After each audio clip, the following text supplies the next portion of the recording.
Hello students, তো HS first ইয়াৰ exam আমাৰ next 6 মাৰ্চৰ পৰা ষ্টাৰ্ট হ'বলৈ গৈ আছে।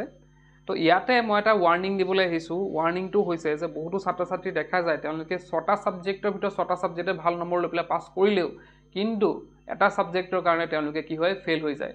ইয়াৰ কাৰণটো হৈছে তেওঁলোকে সেইটো ছাবজেক্টৰ বিষয়ে নাজানে একেবাৰে। তেওঁলোকৰ কলেজতো পোৱা নহয় বা তেওঁলোকৰ সেইখন কিতাপো নাই। আৰু সেই ছাবজেক্টটোৰ নাম হৈছে এনভাইৰনমেণ্টেল ষ্টাডিজ। তো সেই পৰীক্ষাটো হৈছে আমাৰ 18 মাৰ্চ তাৰিখে।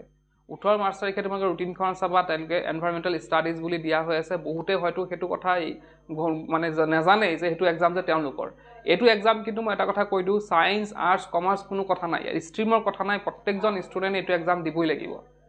আৰু এইটো এক্সামত মাৰ্কছৰ লৈ পেলাই কোনো কথা নাই, ইয়াত তোমালোকৰ গ্ৰেড দিয়া হয়, ABCD তেনেকুৱা গ্ৰেড দিয়া হয়। তো ইয়াতে তোমালোকে মানে ধৰা বহুত নম্বৰ পাই পাছ কৰিব লাগিব বা লেটাৰ পাবা তেনেকুৱা কোনো কথা নাই। ইয়াত তোমালোকে এক্সামটো এটেম্প কৰিব লাগে, যেন তেনে পাছিং মাৰ্কছটো ইয়াত পালেই হৈ যায়। তো গতিকে মেইন কথাটো হৈছে এক্সামটো দিয়াটো। বহুতো ছাত্ৰ ছাত্ৰীয়ে দেখা যায় তেওঁলোকে কি কৰে, এনভাইৰনমেণ্টেল ষ্টাডিজ তেওঁলোকৰ ছাবজেক্ট বুলি তেওঁলোকে নাজানে, স্কুল বা কলেজত তেওঁলোকে কোৱা নহয় বা কিতাপ এখন মিলিও তেওঁলোকে নাচায় বা কিতাপ এখন নায়েই তেওঁলোকৰ বাবু, মানে তেওঁলোকে কি কৰে কিতাপখনো মেলি নাচায় আৰু কি কৰে তেওঁলোকে এক্সামত নবহে, গৈ পেলাই এক্সামত এবচেণ্ট থাকে।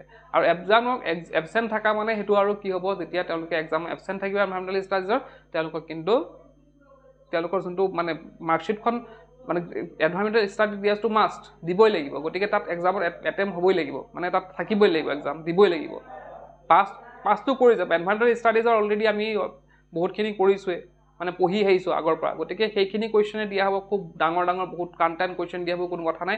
তোমালোকে নিজে বনাই কৰি লিখি পেলাই তোমালোকে তাত এক্সামত পাছ কৰিব পাৰিবা। তো গতিকে এক্সামত এটেণ্ড থকাটো বেছি জৰুৰী। আৰু এনভাইৰনমেণ্টেল ষ্টাডিজৰ লগত জড়িত বিভিন্ন তোমালোকৰ হয়তো মানে ক'ৰবাত হয়তো ফিল্ড ষ্টাডি কৰাইছেও ক'ৰবাত কোনোবা কলেজত, বা তোমালোকে ধৰা বিভিন্ন ঠাইত ফুৰিবলৈ গৈছা একেলগে, পিকনিক খাবলৈ যোৱা বা বেলেগ কিবা কিবি কৰা, তো সেইটো এনভাইৰনমেণ্টেল ষ্টাডিজৰ এটা প্ৰজেক্টৰ ভিতৰতে পৰে। তো সেইটো কথা মই জাষ্ট এলাৰ্ট কৰি দিছোঁ তোমালোকক, কোনেও যাতে 18 মাৰ্চৰ এনভাইৰনমেণ্টেল ষ্টাডিজৰ এক্সামটো কোনেও যাতে মিছ নকৰে, সকলোৱে যাতে সেই এক্সামত বহে। তো এইখিনি আছিল আজি ভিডিঅ'টোত। আৰু ইয়াতে ইয়াৰ লগত আৰু এটা কথা যে আমাৰ MCQটো আহিব, জানা তোমালোকে HS ফাৰ্ষ্টৰ MCQ আহিব, তোমালোকে গম পাইছাই। তো এই MCQখিনি প্ৰেক্টিছ ক'ৰ পৰা কৰিবা? তো এইখিনি প্ৰেক্টিছ কৰাৰ কাৰণে আমাৰ এপত ইউ কেন লাৰ্ণ নামৰ এপত আমি কি কৰিছোঁ, এই গোটেইখিনি প্ৰেক্টিছখিনি মানে আমাৰ এই subject wise arts commerce science এই তিনিটা ষ্ট্ৰীমৰে ছাবজেক্ট ৱাইজ তাত MCQ পাই যাবা। প্ৰত্যেকটা ছাবজেক্টৰ প্ৰত্যেকটা মানে চেপ্টাৰ তাত MCQ এভেইলেবল আছে। তোমালোকে গৈ পেলাই জাষ্ট 49 দি পেলাই বাই কৰিব লাগে। সেই MCQখিনি বাছ জাষ্ট 49 দি বাই কৰিলে তোমালোকে প্ৰত্যেক ধৰা আৰ্টছৰ যিমান ছাবজেক্ট আছে গোটেইখিনি পাই যাবা। কমাৰ্চৰ যদি বাই কৰে কমাৰ্চৰ গোটেইখিনি ছাবজেক্ট, ছায়েন্সৰ যদি বাই কৰে ছায়েন্সৰ গোটেইখিনি ছাবজেক্ট মাত্ৰ 49 ৰুপিজত দিয়া হৈছে। অফাৰটো জাষ্ট সীমিত সময়ৰ কাৰণে। এতিয়া যোৱা ডেছক্ৰিপশ্যনত মই এপৰ লিংকটো দি দিছোঁ, তাত গৈ পেলাই এতিয়া কোৰ্চটো বাই কৰি লোৱা।